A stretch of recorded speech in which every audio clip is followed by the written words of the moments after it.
नमस्कार बंधुरा आज के बनाबो पटल पोस्त। तार जोन्नो नियेछि पटल धुए सब रेडी करा आछे, आलू और एबार कड़ार मध्य आमार बेगुन भाजार तेल छिलो, ओतेई एकटू सादा तेल दिচ্ছি, दिए एबारे आमी पटलगुलो भालो करे भेजे नेब। पटलगुलो दानागुलो किछुटा छाड़िए नियेछि, मोटामुटी पाका दानागुलो आमी फेले दिएछि, पाका नय पटलगुलो कचिई छिलो। एबार नुन हलुद दिए चापा दिए पटलटा आगे भेजे नेब। चापा दिए भाजले ताड़ाताड़ी सेद्धও হয়ে যায় আর তেলটাও কমই লাগে। এই যে পোস্ত নিয়েছি, পোস্তটা বেটে নেব। এর সাথে তোমরা কাঁচা লঙ্কার একটু নুন দিয়ে বাটবে, আমি দিইনি। এই যে আমার পটলগুলো ভাজা হয়ে গেছে, এবার পটলগুলো আমি তুলে নেব। এই তেলেই আমি আবার আলুগুলো ভেজে নেব।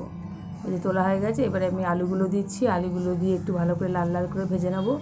তোমরা যদি চাও ছাকা তেলে ভাজতে, সে আর একটু বেশি তেল দিয়েও ভাজতে পারো, সেটা যে যার ইচ্ছা। আমি একটু কম তেলেই করছি। এবার কড়াটা ভালো করে মুছে ওতে দিলাম জিরে ফোড়ন, আর দেবো টমেটো কুচি, আদা বাটা, আর দেবো 1 চামচ জিরে গুঁড়ো, দিয়ে হলুদ দিয়ে মশলাটা কষে নেব। নিয়ে এর মধ্যে ঢেলে দেবো আমি পটল আলু ভাজাটা, দিয়ে ভালো করে কষে যে নুন দিলাম, আর একটু দিলাম কাশ্মীরি মির্চ, ঠিক আছে, দিয়ে আর একটু চিনি দিয়ে এবারে আমি এই পোস্ত বাটার জলটা দিলাম, দিয়ে ভালো করে এটাকে সেদ্ধ করে নেব। চাপা দিয়ে সেদ্ধ করে নেব।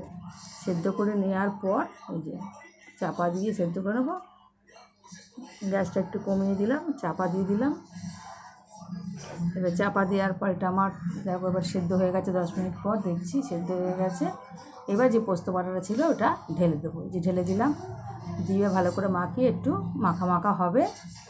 হ্যাঁ, আর একটু আমি নুন দিয়ে দিলাম, দেখে চেখে দেখে। এই যে আমার রেডি হয়ে গেছে আলু পোস্ত, গরম ভাতে আলু পোস্ত।